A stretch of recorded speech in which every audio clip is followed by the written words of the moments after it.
Shalom, shalom, geração do avivamento. Bom dia, bom dia, bom dia para todos vocês.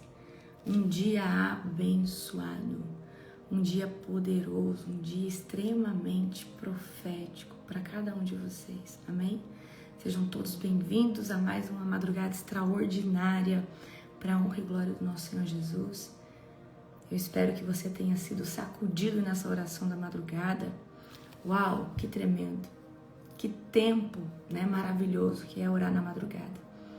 Um shalom para você, um dia de paz, um dia cheio da presença do Espírito Santo de Deus. Eu acredito que Jesus te pegou aí, onde você está, na sua casa. Amém? Que tempo maravilhoso, que tempo profético. Glória a Jesus. Amém? Parabéns para você que ora na madrugada. Porque eu sei que a madrugada não é para amadores, queridos. A madrugada não é para qualquer pessoa. A madrugada é um lugar de alto nível de guerra espiritual, mas é um lugar onde o Senhor fala conosco, onde o Senhor nos sacode, onde nós conseguimos vencer muitas coisas, né, orando de madrugada. Aleluia. Glória a Deus. Aleluia, que nós possamos estar todos os dias queimando na presença de Deus, com autoridade, todo o tempo. Aleluia. É muito bom orar de madrugada, pelo menos eu amo, né, esse tempo de orar na madrugada. Eu sinto que a minha autoridade espiritual aumenta, eu sinto que Deus não só me empodera ainda mais de unção, mas eu sinto que é o lugar onde nós tomamos revelação, onde o Senhor fala conosco, onde nós nos colocamos sensíveis à voz de Deus. Aleluia. É muito bom orar na madrugada. Sim ou não? É muito bom orar na madrugada. Mas são poucos os que oram na madrugada. Pouquíssimos. A gente vê esse tanto de gente aqui conosco, né? Porque o Senhor nos deu uma graça, né? De ter esse tanto de gente orando na madrugada.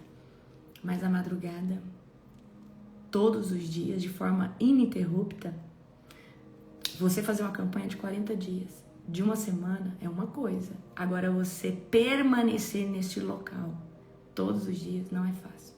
Amém?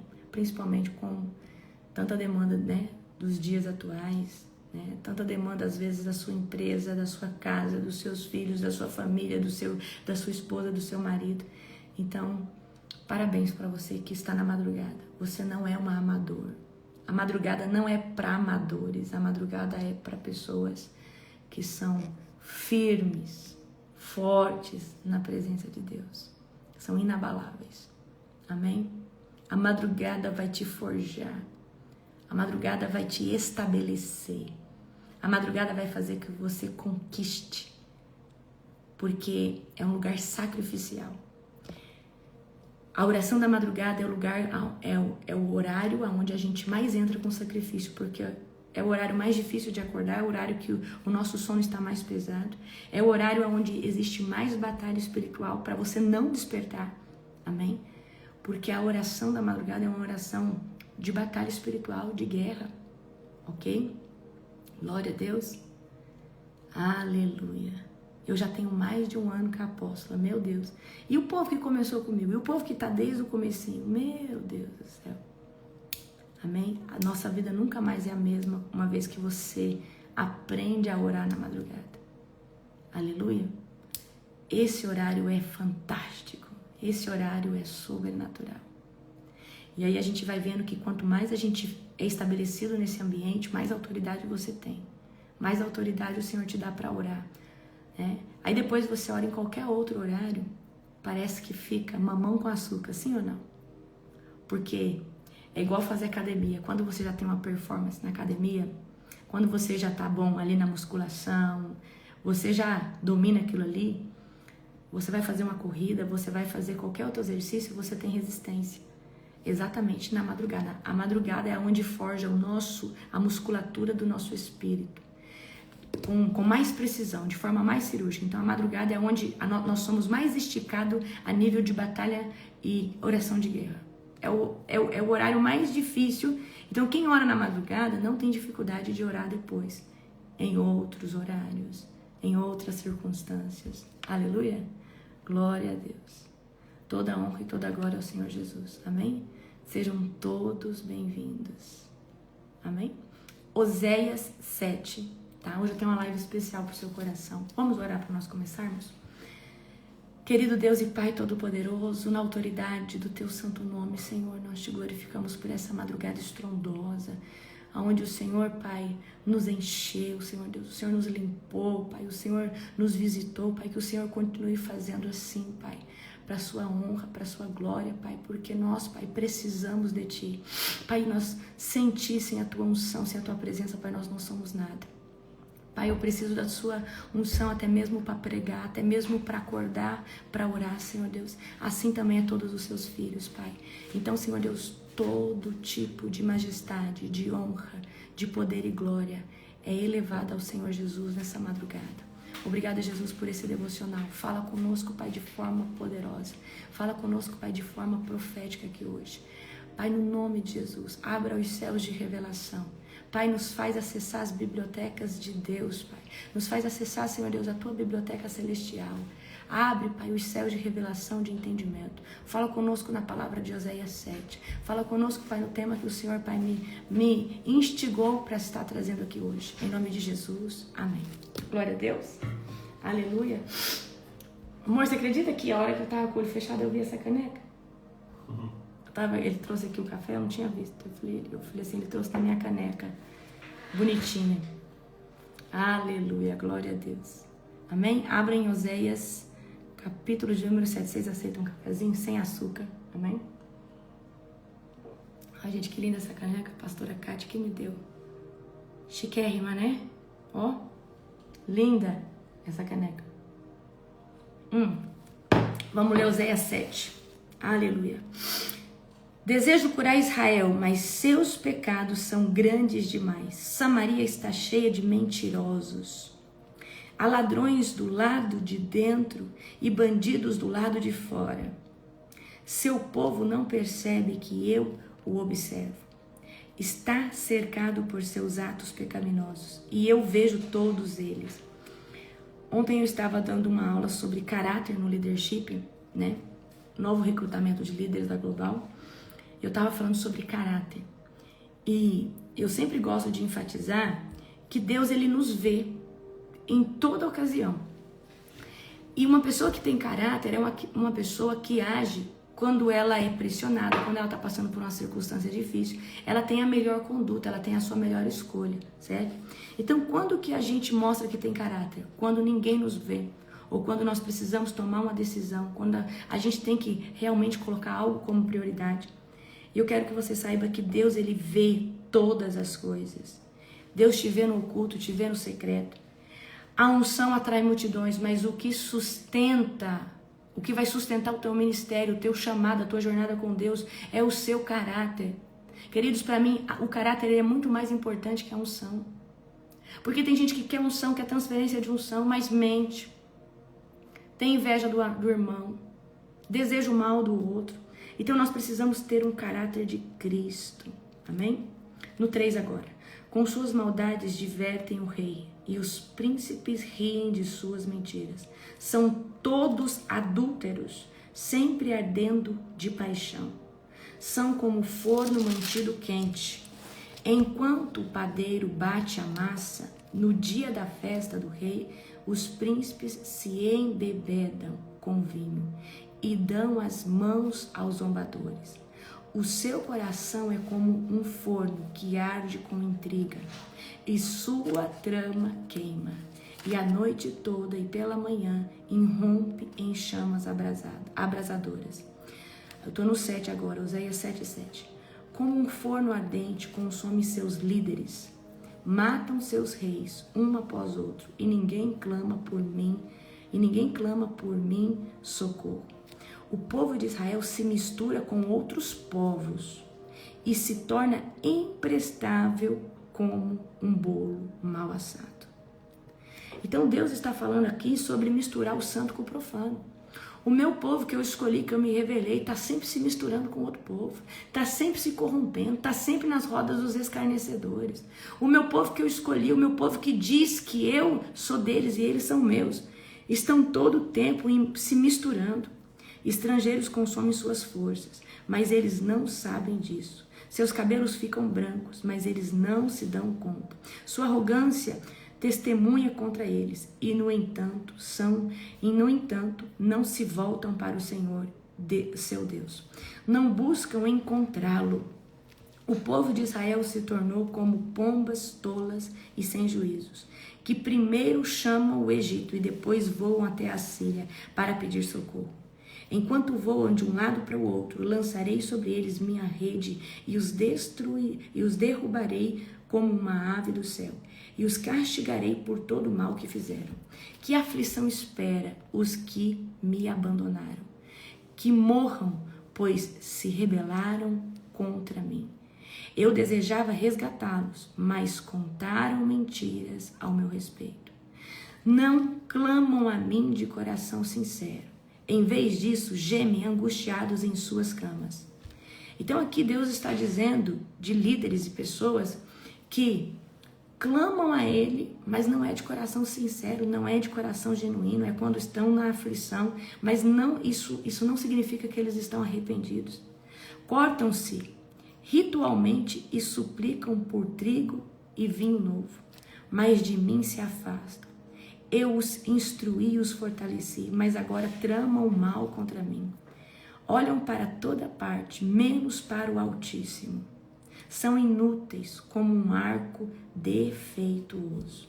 Seus líderes serão mortos por seus inimigos, por causa da sua insolência contra mim. Então o povo do Egito rirá deles. Amém? Então Deus está aqui reclamando novamente desse povo, certo? Desejo curar Israel, mas os seus pecados são grandes demais. Samaria está cheia de mentirosos. Então, ou seja, Deus está dizendo, eu vejo o oculto, eu vejo o profundo, eu vejo o escondido, eu vejo quando você acha que ninguém está te vendo. E eu quero que você entenda que a importância de nós termos caráter é que nós temos um temor em relação ao nosso Deus, que a gente fica todo o tempo, meu Deus, eu estou aqui sozinho, mas o Senhor está me vendo. Eu estou aqui sozinho, mas o Senhor está de olho em mim. Amém? Então Deus está todo o tempo nos vendo. E queridos, tem gente que nasceu debaixo de um berço de caráter ainda que não é cristão, porque caráter é uma forma de pensar e agir mediante uma pressão, mediante uma circunstância difícil, onde você tem hombridade, onde você tem nobreza de escolher o que é certo, independente do prejuízo ou da consequência que você vai ter, você vai escolher o que é certo. Muitas pessoas ao conhecer Jesus não têm caráter, mas não significa que ela vai continuar sem caráter. Porque quando o Espírito Santo entra, ele entra quebrando toda a fortaleza que o inferno gerou dentro dessa pessoa. E aí o Senhor vai desconstruir toda a falta de caráter e vai começar a construir o caráter dentro de nós. Amém? E é o caráter que vai fazer que a gente ande em santidade. É o caráter que vai fazer com que a gente tenha temor de Deus. É o caráter que vai fazer a gente comprar e pagar. É o caráter que vai fazer que a sua palavra venha valer, ainda que você venha ficar prejudicado. Porque... queridos, eu tenho uma hombridade assim pela minha palavra, porque pra mim, se eu falar pra vocês 4:12, eu tô aqui, 4:12, eu tenho que estar aqui, porque eu tenho caráter. Se eu falar pra vocês que a oração da madrugada é tal hora, é essa hora, se eu não puder, alguém vai fazer, mas eu tenho um compromisso com Deus, amém? Então, não é só sobre horário, mas é sobre várias circunstâncias, certo? Então, caráter é algo que tem que andar junto com a unção que o Senhor está depositando em você. Porque se você não tiver caráter, a autoridade espiritual que você está conquistando, ela fica perigosa. Os dons que estão na sua vida, isso aí, na verdade, está numa área de risco. Porque do que adianta você ter dons espirituais e não ter caráter para saber usá-los? Para saber discernir o tempo, de manifestar os dons de Deus. Amém? Uma pessoa que não tem caráter, às vezes ela tem o dom e ela quer se mostrar. Ela quer crescer em cima daquilo. Que a glória...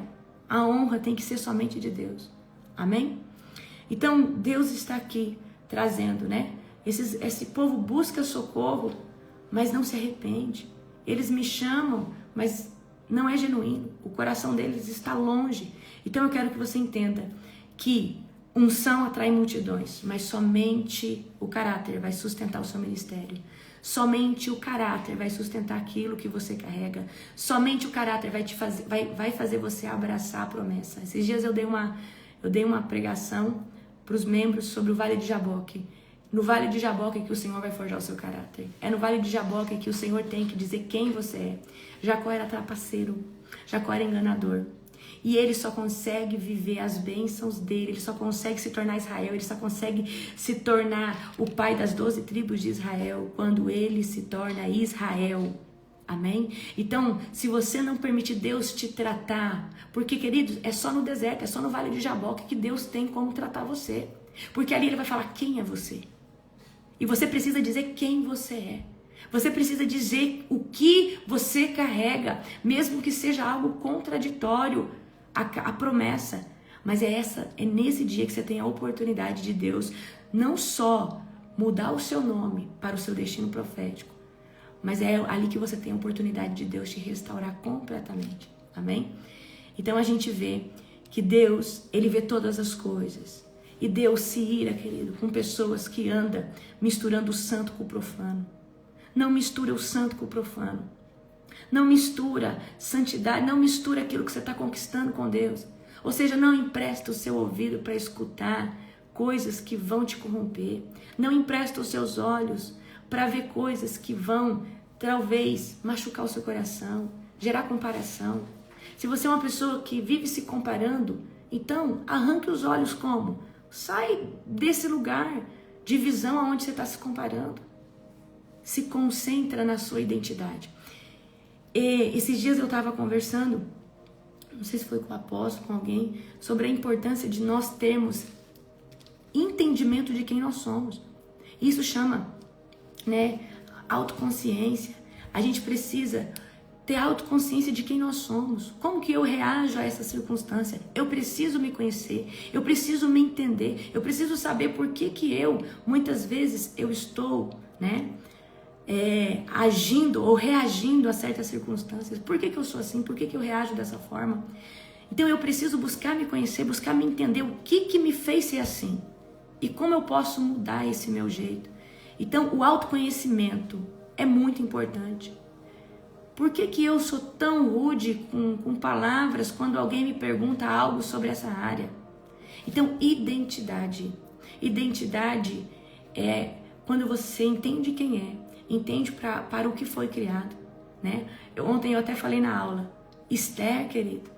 Esther ficou com medo na primeira chamada, convocação do seu tio, falando, Esther, faz alguma coisa. Aí ela ficou com medo e o tio dela falou assim, não pense que não virá socorro de outro lugar. Mas Esther, será que não foi exatamente para um tempo como este que o Senhor te estabeleceu como rainha? Será que esse não é o seu propósito de vida? E ali Esther colocou as pilhas, vou jejuar, vou botar o povo para jejuar. Então, queridos, ainda que ela viesse a morrer, ela disse no texto. Então, muitas vezes nós estamos estabelecidos em certos lugares. Mas se nós não tivermos debaixo da nossa identidade, se nós não tivermos debaixo daquilo que Deus, do DNA de qual Deus nos quer, nós não vamos conseguir levantar, proclamar um jejum para que Deus venha livrar o seu povo, porque a gente vai se acovardar. Então olha só o que o tio de Esther falou, Esther, livramento e juízo virão de outra parte, se você não se levantar. Mas será que não foi para um tempo como este, que o Senhor te estabeleceu como rainha? Ou seja, você só está na posição que está para fazer exatamente isso. Não deixa a oportunidade de cumprir o seu propósito. E muitas pessoas estão perdendo a oportunidade de cumprir o seu propósito porque não têm identidade formada. Estão todo o tempo reagindo às suas emoções porque não deixou Deus tratar no Vale de Jaboque. Não deixou Deus forjar. Amém? Se perecer, pereci. Exatamente. Aleluia. Então, eu quero também confrontar vocês. Não misture o santo com o profano. E santo é o seu estilo de vida. Queridos, santo não significa que você é a quarta pessoa da Trindade, mas santidade é uma pessoa que escolhe viver com Deus e ter as suas melhores decisões todos os dias. Exatamente isso. Santidade, presta atenção, santidade é uma pessoa que escolhe viver com Deus. E todos os dias ela escolhe fazer o que agrada a Deus. Todos os dias ela tem a opção de escolher aquilo que edifica. Amém? Então não empresta o seu ouvido para coisas que vão profanar o seu coração, que vão corromper o seu coração. Você precisa começar a se posicionar. Ontem eu contei um testemunho, o Espírito Santo está me instigando para contar aqui de novo, tá? Vou contar um testemunho para vocês sobre se posicionar sobre o santo e o profano. Então eu morava com o João, meu irmão, e eu e o apóstolo. Então meu irmão no mundo, certo? E eu e o Júnior vivendo Cristo, manifestando Cristo. E aí a gente ia fazer compra para a nossa casa, a gente morava nós três. E a gente ia fazer compra de 15 em 15 dias e a gente ia numa outra cidade, tipo um atacadão. E aí a gente foi um dia no carro do João. E por ir no carro do João, ele botou as músicas de funk dele, umas músicas terríveis, queridos, umas coisas assim, abominável mesmo. Eu falei, João, por favor, João, tira essa música nojenta, essa música imprestável. Pelo amor de Deus, João Mateus, eu não consigo escutar isso. E ele virou para mim e disse assim, esse pendrive tem várias pastas, e dentro de uma pasta só tem uma música evangélica. Se você falar o número da pasta e o número da música e acertar, é porque Deus é com você mesmo. Fala o número, eu falei tal, nem lembro qual eu falei. Fala outro número, tal. Pã, bateu na música evangélica. Aí ele falou, meu Deus, eu falei assim, agora você vai ter que ir escutando essa música daqui lá e de lá aqui. Você não me põe nenhum funk, você não põe nenhum, porque o meu ouvido não é pinico. Mas ele ficou impactado, ele falou, mana, você é muito de Deus. Ele falou, só tem uma música evangélica, nós vamos escutando essa música, né? Eu acho que era do Carpinteiro ainda, né, amor? Eu não sei que música que era uma música que ele gostava, só tinha uma. Tinha várias pastas, e dentro de uma pasta só tinha uma música evangélica. E ali Deus me honrou, amém?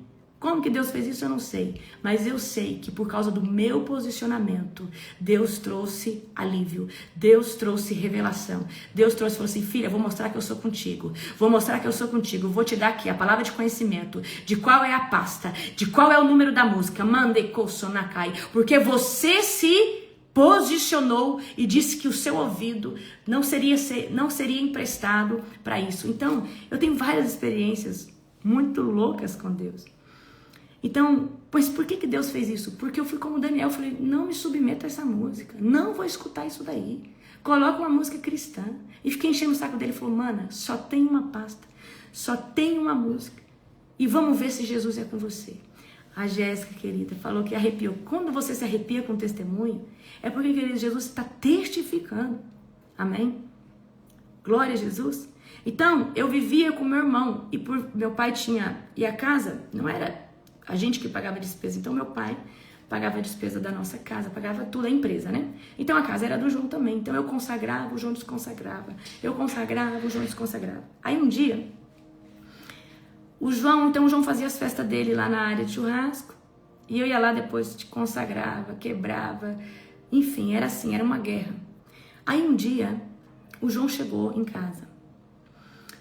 E aí o João chegou e falou que quando ele entrou, a torneira estava desligada. E quando ele saiu, a torneira estava ligada. E ele sentiu um trem ruim e foi na área de churrasco. Ele falou que quando ele chegou na área de churrasco, ele falou que ele sentiu uma presença ruim. Ele ficou todo arrepiado, mas ele sentiu uma presença muito ruim.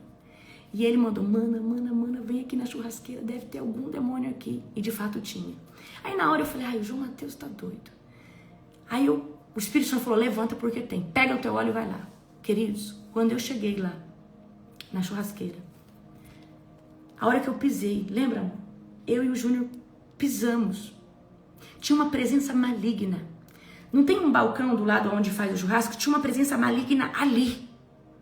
Eu nunca fiquei de frente com uma presença tão ruim. Eu me arrepiava toda. O Júnior de levantar o cabelo. E o João morrendo de medo. Eu falei, João, você tá vendo isso aqui? Isso aqui é um demônio, João. Eu vou ter que orar agora. Fui lá, peguei as bebidas dele, que ele tinha. Aí eu falei, deixa eu ver o que tem aqui. Aí eu orei, quebrei, eu fui ver o que tinha embaixo daquela pia. E tinha vodka, eu taquei tudo aquilo ali no ralo. E comecei a consagrar aquele lugar. Amém? E aí, queridos, eu falei, isso aqui é altar pro demônio. Isso aqui é altar. Então, assim, era uma guerra, queridos. Mas ele via. Ele via. Eu falei assim, agora você está sentindo alguma coisa? Ele falou, não, filho, porque o demônio saiu e ele tem que bater em retirada em nome de Jesus. Então, queridos, é muito difícil você morar realmente com uma pessoa que está toda hora profanando, está toda hora se corrompendo. Mas se nós nos posicionarmos, Deus vai nos honrar. Então, eu quero que você unja o seu quarto. Apóstolo, mas a minha casa, um faz isso, faz aquilo, mas o seu quarto você tem domínio. Mas eu durmo com o meu irmão, metade do seu quarto é seu, então declara que metade do seu quarto é consagrada, a sua cama é consagrada. E se o demônio sentar ali, ou se alguém sentar ali, vai ser fulminado pelo sangue de Jesus, pelo fogo da presença de Deus. Amém? Então, se você se posiciona falando, olha, eu não me sento nessa mesa, porque essa mesa aí você só fala mal dos outros, você só faz fofoca. Nós precisamos nos posicionar. E santidade, queridos, são escolhas. Mas, apóstolo, como que eu vou ficar toda hora? Se você consegue estar no lugar e influenciar, amém, vá.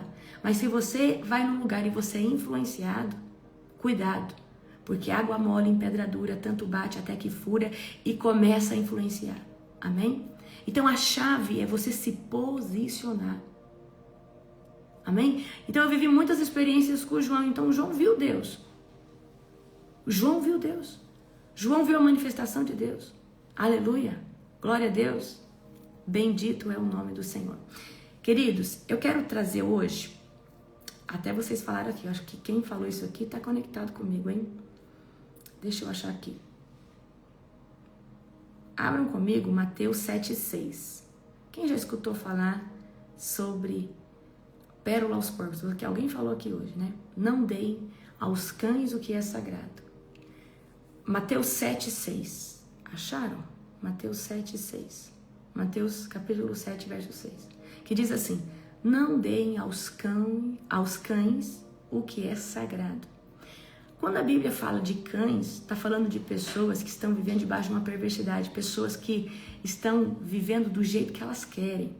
Então não deem aos cães o que é sagrado. Nem lance pérola aos porcos.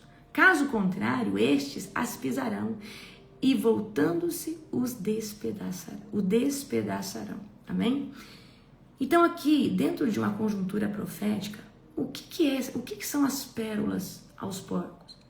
A pérola ao porco pode ser o seu tempo precioso, que o seu tempo é o maior ativo que você tem.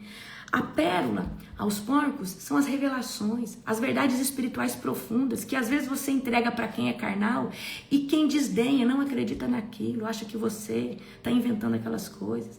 Então, pérola aos porcos pode ser o seu tempo precioso, que você entrega para uma pessoa que não vai valorizar e você gasta aquelas 2, 3 horas que é irrecuperável. Por isso que eu falo, muito cuidado, certo? Então, pérola aos porcos pode ser as revelações, o conhecimento, verdades espirituais profundas, o seu tempo, a direção de Deus, a unção, segredos do reino. Então, gaste o seu tempo com aquilo que realmente vai trazer edificação e fruto. Se você tentou investir na vida de alguém, essa pessoa não quer, essa pessoa desdenha, não dê pérolas aos porcos. Amém? A Bíblia diz: não deem aos cães o que é sagrado e nem lance pérola aos porcos, caso contrário, estes as pisarão e voltando-se os despedaçarão. Amém? Quem são os porcos?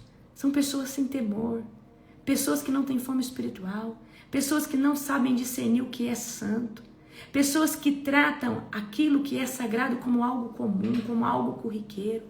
Então as pessoas, os porcos aqui representam pessoas que não estão na mesma visão que você. Pessoas que, ainda que digam que são crentes, eu sou cristão, eu aceitei Jesus, mas são pessoas que não têm compromisso com o Espírito Santo, não têm um compromisso diário com Deus. E essa pessoa ali fica só conversando asneiras e está roubando o seu maior ativo. Aonde você gasta o seu maior ativo? Gente, se você for olhar, eu dei uma aula sobre gestão de tempo, até abrir aqui eu vou falar alguma coisa sobre isso. Se você não sabe ter gestão e administração do seu tempo, a gente já tem que dormir de 6 a 8 horas por dia. Então, 1/3 do seu tempo é comprometido pelo sono, ok? Se você ora na madrugada, talvez você dorme menos. Você dorme 6 a 7 horas, como eu. Aí depois você tem que trabalhar. E o resto do seu dia, o que você faz? O que você faz? Amém? Então Jesus, ele dá aqui essa advertência. nem toda revelação deve ser compartilhada com qualquer pessoa. Nem todo conhecimento deve ser oferecido para qualquer pessoa. Porque talvez aquela pessoa não está pronta para digerir aquele conhecimento espiritual. Aquela pessoa não está pronta para viver um processo de transformação porque ela ainda não deseja sair do mundo. Então nós temos que discernir quem de fato merece aquilo de mais precioso que nós temos. Quem de fato merece aquilo de mais importante que nós carregamos. Então muito cuidado com quem você está gastando o seu tempo. Porque se não está rendendo fruto, coloca na mão de Deus. E next, segue para alguém que quer. Segue para alguém. Então, por exemplo, você teve uma experiência estrondosa com Deus. Você acha que você pode contar para todo mundo? Você acha que é todo mundo que vai discernir, querido? Só vai discernir quem está no Espírito. Só vai discernir quem tem jejum. Só vai discernir quem tem um pouco de maturidade. E ainda, olhe lá.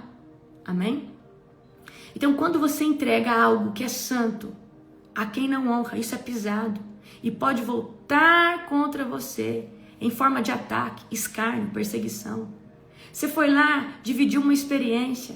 A pessoa pode se voltar contra você, falando que você está inventando aquilo, falando que aquilo ali é mentira, falando que aquilo ali não existe, falando com escárnio e perseguição. Então, muito cuidado com o que você está oferecendo para as pessoas. Se você estiver entregando pérola aos porcos, isso é muito perigoso. Amém? Então, nós precisamos ter discernimento para quem que nós vamos entregar as nossas maiores joias. Então, deixa eu trazer aqui para você. Eu quero que vocês aprendam a medir a temperatura espiritual do coração de alguém. Quem que é essa pessoa? É um novo convertido? Então eu não posso contar experiências sobre... Talvez essa pessoa nem sabe o que é transferência de unção, essa pessoa não sabe o que é dom espiritual.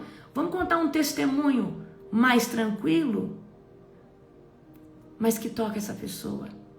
Vamos falar de uma forma mais branda, mas que mexe com essa pessoa.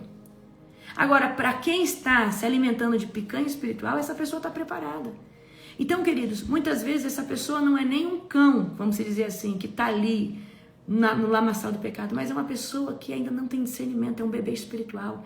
Então nós temos que tomar muito cuidado. Você está lá evangelizando sua mãe, só que você só fica falando para sua mãe de coisa sobrenatural. A sua mãe fica com medo de tudo isso. Então nós temos que ter sabedoria para evangelizar. Sabedoria para entender que essa pessoa que ainda está no mundo, ela não está preparada ainda para viver comida sólida, porque ela tem que viver de nível em nível, em nível, em nível, em nível, em nível espiritual. Amém? Vocês conseguem entender isso?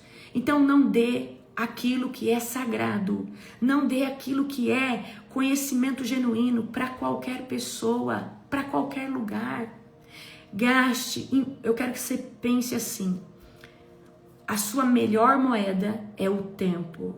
Aonde você está investindo isso? Amém? Então eu vou falar um pouquinho sobre gestão de tempo aqui com você, tá? Então, olha só. Por que a Bíblia fala pérola? Porque quando Deus te dá uma pérola, é porque você sofreu algum tipo de processo para ter a pérola. Ou você sofreu um processo de jejum para ter aquela revelação, ou você sofreu um processo onde Deus teve que te passar no Vale de Jaboque para você ter agora essa identidade, ser essa pessoa curada nessa área, na rejeição. Então, às vezes, a pérola que você tem é o bálsamo de cura para uma ferida de rejeição, para uma pessoa que não quer ser curada. Certo? Amém? Então, vamos lá. Numa das aulas do leadership, agora eu dei todo o leadership e as meninas vão fazer o discipulado, né? As pastores. Então eu dei todas as aulas, eu dei aula terça, quarta e quinta. Todo dia 1h30, quase 2 de aula. Amém? Então vem aqui, o que é gestão de tempo? Gestão de tempo é a capacidade, tá? De discernir as prioridades, organizar as decisões e usar cada dia de forma consciente, alinhado na vontade de Deus, sabendo que o tempo presente constrói consequências eternas.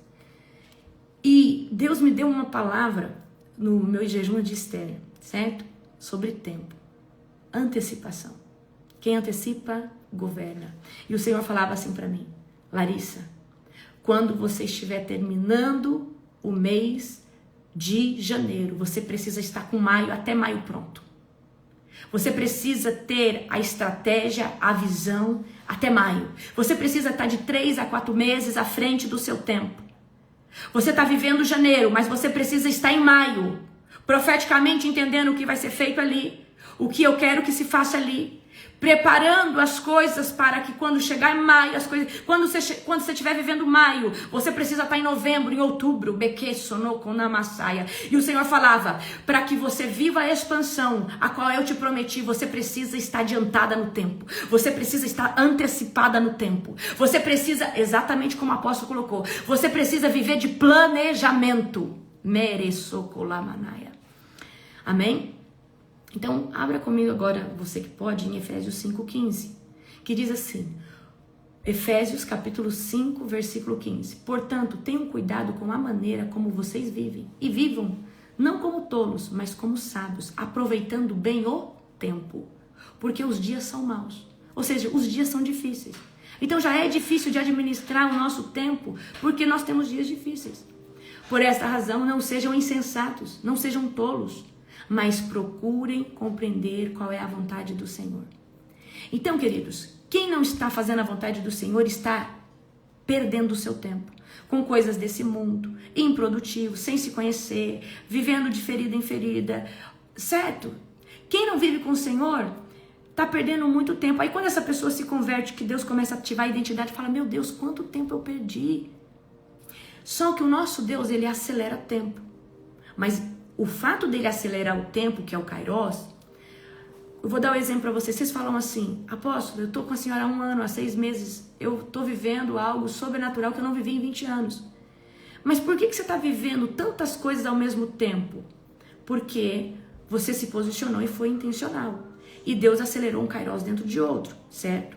Só que não significa que você vai desfrutar de cada realização se fosse no tempo oportuno, porque as promessas eram para ser vividas de forma mais brandas. Então você está vivendo uma promessa atrás da outra. Então muitas vezes Deus está acelerando, você está vivendo coisas extraordinárias, mas você não está desfrutando tanto, porque é uma coisa atrás da outra. Amém? Vocês conseguem entender isso? Ok? Então eu quero que você... Aqui, ó, outro versículo que diz assim, Provérbios 21:5. Provérbios 21:5. Os planos do diligente conduzem à fartura, mas a pressa excessiva leva à pobreza. Planejar, ter estratégia, se organizar, leva à fartura, mas a pressa excessiva leva à pobreza. Outro versículo, Eclesiastes 3:1. Tudo tem seu tempo determinado, e há um tempo para todo o propósito debaixo do céu. Amém? Então, aqui a gente estuda os 3 T's. Tempo, tesouro e talento. O tempo é como você usa os seus dias. O tesouro é como você lida com seus recursos. Então, aonde você está colocando a sua energia, aonde você está colocando os seus olhos, é onde você está gastando o seu maior ativo. Aonde você está gastando o seu maior tesouro. E talento é como você usa o que tem para cumprir o seu propósito. Então, o tempo ele vai revelar a prioridade do seu coração. O tesouro revela onde está o seu coração. E o talento revela o seu propósito. Amém? Ou seja, o meu tempo, ele é determinado como eu uso, certo? Então, primeiro tempo, como eu uso os meus dias. Como eu aplico o meu tempo precioso. O tesouro, aonde eu coloco os meus olhos. Aonde eu invisto os meus recursos. Tudo aquilo que eu gasto olhando, que eu gasto fazendo, que eu gasto investindo, que eu gasto a minha energia, é o tesouro. E o talento é como eu uso as coisas que o Senhor me deu para manifestar o reino de Deus. Amém? Então, eu quero que você entenda que se nós não tivermos um princípio básico de gerenciamento de tempo, nós vamos estar toda hora sendo roubados. E muitas vezes você está sendo roubado por pessoas. Tem algo que tem te roubado muito tempo, é a internet. Você fica 3 horas vendo meme, dando risada à toa. O que você aprendeu com isso? Aí você gasta, você fica cansado mentalmente, aí não consegue fazer algo de fato produtivo. Amém? Então, defina as suas prioridades. Qual que é a sua prioridade em 2026? É ficar na rede social? É ficar conversando com a sua amiga um monte de futilidade? É ficar na casa de um, na casa de outro? É ficar toda hora com esse negócio de junta e faz comunhão com um, faz comunhão com o outro? E você está só perdendo seu tempo? Não era estudar inglês, não era estudar espanhol, não era fazer lá a escola de Libertadores, não era fazer lá... Qual que é a sua prioridade esse ano? Se você não tiver gestão de tempo, você não consegue viver as suas prioridades. Então planeje as coisas antes de agir. Separe o urgente do importante. Urgente, preciso pagar essa conta hoje de água, senão vai cortar minha água. Isso é urgente. Mas importante é aquilo que você faz todos os dias. Por exemplo, todo o seu devocional todo dia gera sementes que estão brotando lá no futuro, lá na eternidade. Tudo que você investe hoje, que você economiza hoje, gera lá na frente você ter uma conquista de um bem material. Amém? Aprenda a dizer não. Aprenda a dizer não, principalmente para os ladrões de tempo. Quem que está roubando o seu tempo? Quem está roubando o seu tempo? Amém? Decida conscientemente o que fazer e o que não fazer. Peraí, eu tenho aqui, isso aqui eu não vou fazer mais. Isso aqui não vai mais roubar o meu tempo, a minha alegria. A minha prioridade esse ano é isso aqui, certo? Então, otimize o seu tempo. O que você faz com o seu tempo? Amém? Reduza as distrações. Aleluia. Estabeleça metas possíveis. O que é meta possível? Eu dei até um exemplo, né, no leadership. Você chega final de ano, aí você tá com a consciência pesada, porque o seu ano foi infrutífero, não é o caso de vocês. Aí você fala assim, meu Deus, esse ano que vem eu vou ler 52 livros, porque eu vi alguém num podcast falando que lê 52 livros. Mentira, você não vai ler não, porque se você não leu 1 em 2025, você não lê 2 em 2026. Mas se você fizer uma meta possível, você lê. Não, eu não vou ler um livro por semana. Eu vou ler 2 páginas por dia. Se você se compromete a ler 2, 3 páginas por dia, eu creio que você vai ler um livro inteiro. E vencer procrastinação é estabelecer metas possíveis e começar a executar. Não que esse ano eu vou virar um maromba na academia. Não vai. Você não consegue caminhar 15 minutos. Então começa caminhando 15 minutos por dia. Começa fazendo o mínimo. Amém? Estabeleça metas possíveis. Pare de adiar o que você já deveria ter começado. Planeje o dia antes de começar. O que você vai fazer amanhã? Você tem uma agenda? Eu tenho a minha agenda. Amanhã eu tenho que dar um discipulado para uma pessoa. Amanhã eu tenho que, na parte da manhã eu só tenho esse discipulado. Eu tenho que amanhã organizar a folha de pagamento da minha empresa. Amanhã eu sei exatamente o que tem na minha agenda amanhã na parte de cedo. E à tarde eu gosto de sábado e domingo estar livre para ficar com meu esposo, para cuidar da minha casa, das minhas coisas. Amém? Mas antes eu não era assim, era todos os dias. Amém? Então nós precisamos o quê? Ter uma agenda, ter um planejamento, saber o que eu vou fazer amanhã, o que eu vou fazer depois, o que eu vou fazer semana que vem. Então a palavra que Deus me deu no jejum de Esther é antecipação. Então quem antecipa governa. O Senhor falava assim, quando você terminar janeiro, você tem que estar com maio pronto. Você tem que estar com abril pronto. Você tem que saber o que você vai fazer no mês de abril, no mês de maio. Quando você estiver vivendo mais, você tem que estar lá em novembro, em outubro. Bequina, Suna, Caia, Sei. Expansão só vem com organização. Expansão só vem com antecipação. Expansão só vem quando você prevê lá na frente o que pode vir, o que pode não vir, o que pode acontecer. Amém? Trabalhe em blocos de tempo. Então, eu sempre, no Reset, eu ensinei vocês 20 minutos de governo. Sua casa fica, aquela bagunça. Se todo dia você tira 20 minutos para organizar sua casa, eu sempre faço isso na parte da manhã. Eu termino aqui o devocional, certo? Eu termino o devocional, aí eu tomo um cafezinho, mais um cafezinho, e aí eu vou dar uma organizada. Eu boto uma roupa para lavar, passo colocando as coisas no lugar.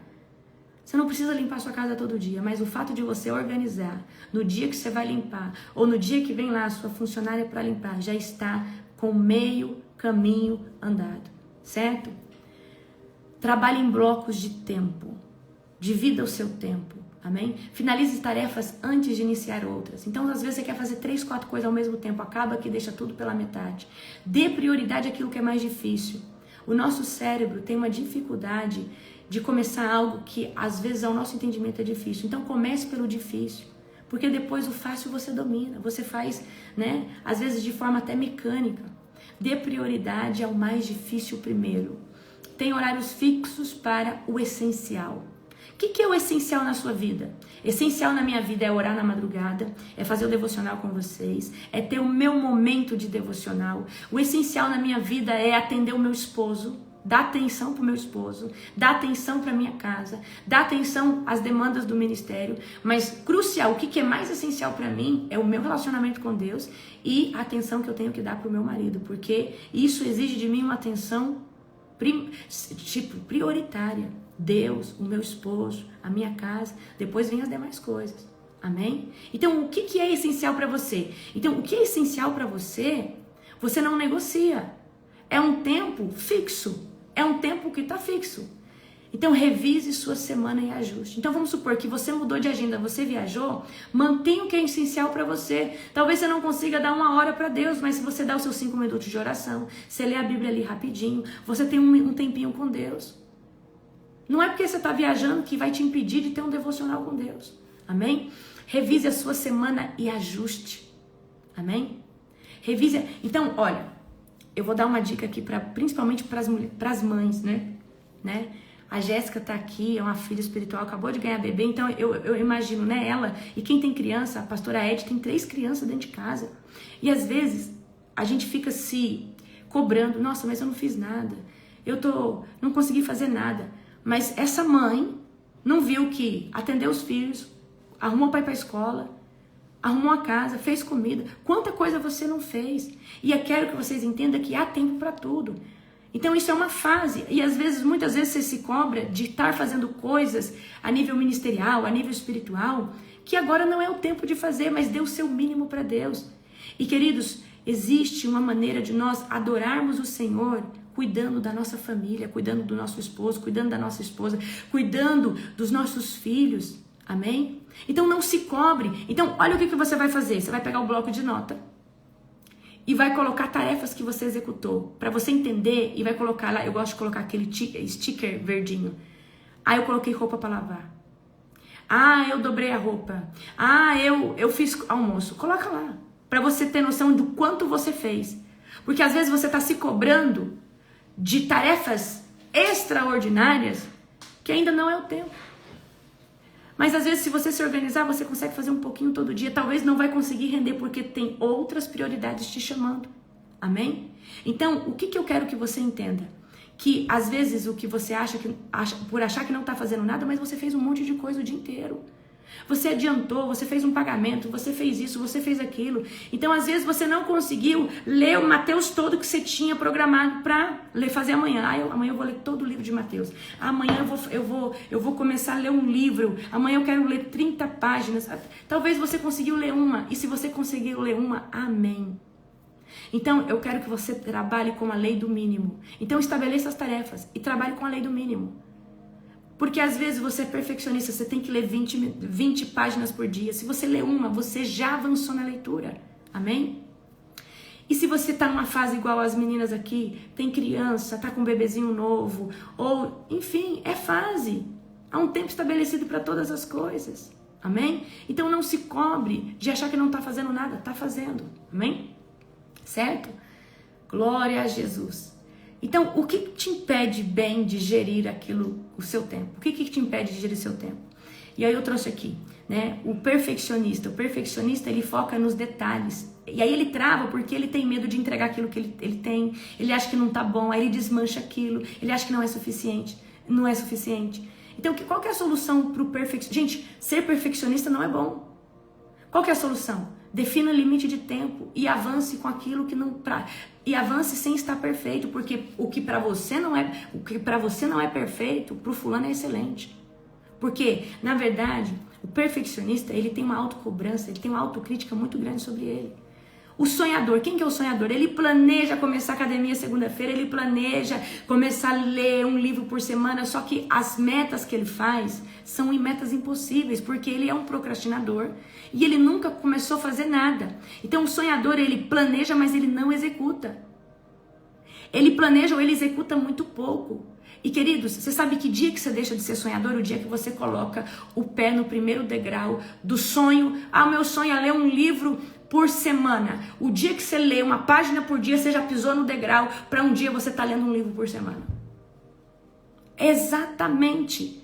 Então, o sonhador, ele faz metas mirabolantes, metas impossíveis. Então, faça, queridos, conquiste um pouco. Pisa num degrau hoje, num degrau amanhã, certo? Então, qual que é a solução do sonhador? Transforme ideias grandes em pequenas ações imediatas. Então, às vezes, você tem uma ideia mirabolante de fazer algo. Ah, e eu vou escrever um livro em 50 dias. Talvez você vai escrever ele durante o ano todo. Amém? O evitador vive e se pensa demais. Mas e se der errado? E se eu fracassar? E se as pessoas falar de mim? Aí essa pessoa, ela nunca faz nada, certo? A solução. Qual que é a solução? A solução é: vai, faz, testa. Se não der certo, calcula a rota, faz de novo, tenta mais uma vez. Conclua primeiro as pequenas coisas, tá? Que você mais evita, né? Então, às vezes, você tem a linha e tá ardendo pra você prosperar, tá ardendo pra você abrir um negócio, tá ardendo pra você começar algo nas redes sociais. Aí você fica, e se isso, e se aquilo? Queridos, para de olhar pro si e começa a pensar, e se pessoas são transformadas? E se isso daqui, né, esse negócio que eu quero empreender, muda as condições financeiras da minha família e pode ir lá na frente gerar emprego. Então você tem que pensar o que de bom pode acontecer, amém? O dramático, ele deixa tudo para a última hora e ele vive sob pressão, é o procrastinador, né, crônico. Então qual que é a solução pro dramático? Faça um pouco por dia e preste contas a alguém.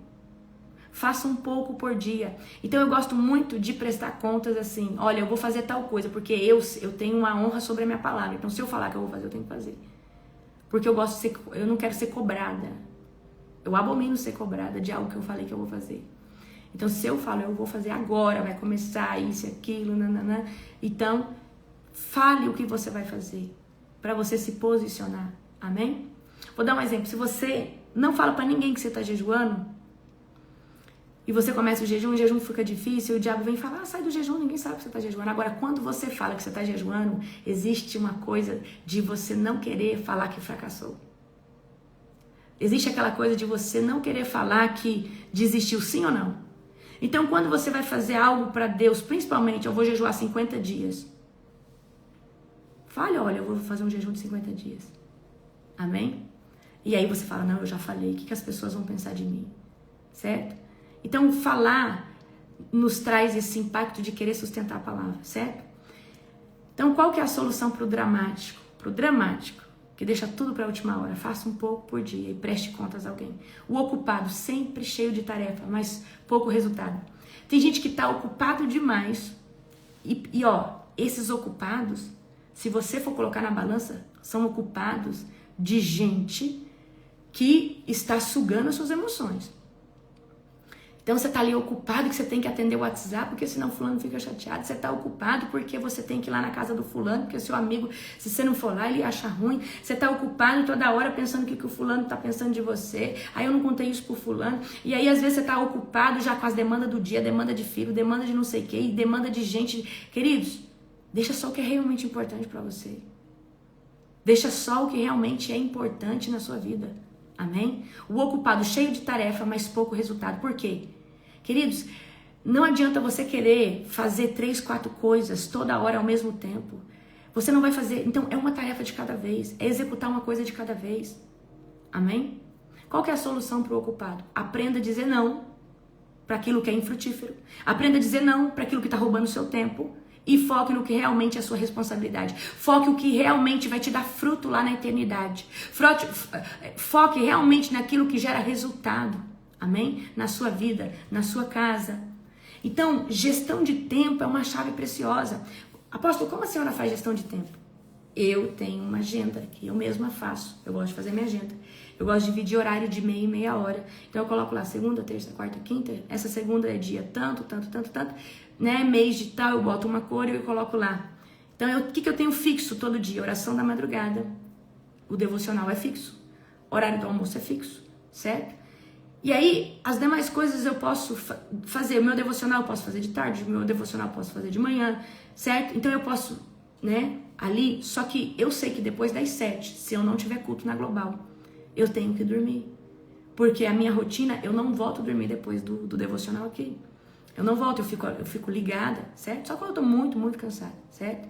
Gente, você pode usar o Word, você pode usar uma agenda virtual, o Google Keep, você pode usar o seu alarme para...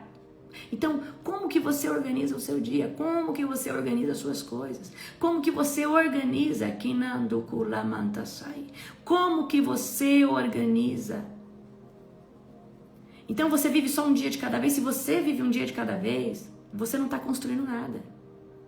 Então, você precisa começar o quê? A Colocar tempos de produção. Você pode ter uma demanda, você pode ter filho, mas você fala, eu vou produzir. Produzir é ler. Se você está lendo, você está produzindo conhecimento para sua cabeça. Se você está estudando qualquer coisa, você está produtivo, porque alguma coisa você está aprendendo. Amém? Então, organize o seu tempo, organize. Você não precisa fazer tudo de uma vez, mas coloque todos os dias, eu vou fazer um pouquinho disso aqui. Então, por exemplo, às vezes o seu sonho é começar a ler livros, mas você não consegue. Porque você quer ler 20 páginas e você não consegue. Então, lê uma página por dia, mas lê essa página bem lida. Então, você lê um livro todo dia. Você lê uma página, mas você lê. Certo? Então, eu quero estudar mais a Bíblia. Então, senta ali no tempo que você tem, leva a Bíblia na sua bolsa. Tá ali no horário do almoço, no seu trabalho. Você pode ter tem o privilégio de abrir a Bíblia. Pega o seu horário de almoço, em vez de estar conversando, conversa fiada. Almoça e lê a Bíblia. Se alimenta do pão celestial que é a palavra de Deus. Então, na verdade, a gente precisa otimizar as coisas. Peraí, eu tenho 1h30 de almoço. Em 20 minutos eu almoço. Eu tenho 1h10 para mim poder ler a Bíblia. Para mim poder talvez fazer meu devocional aqui no horário do almoço. É o horário oportuno para mim buscar Deus.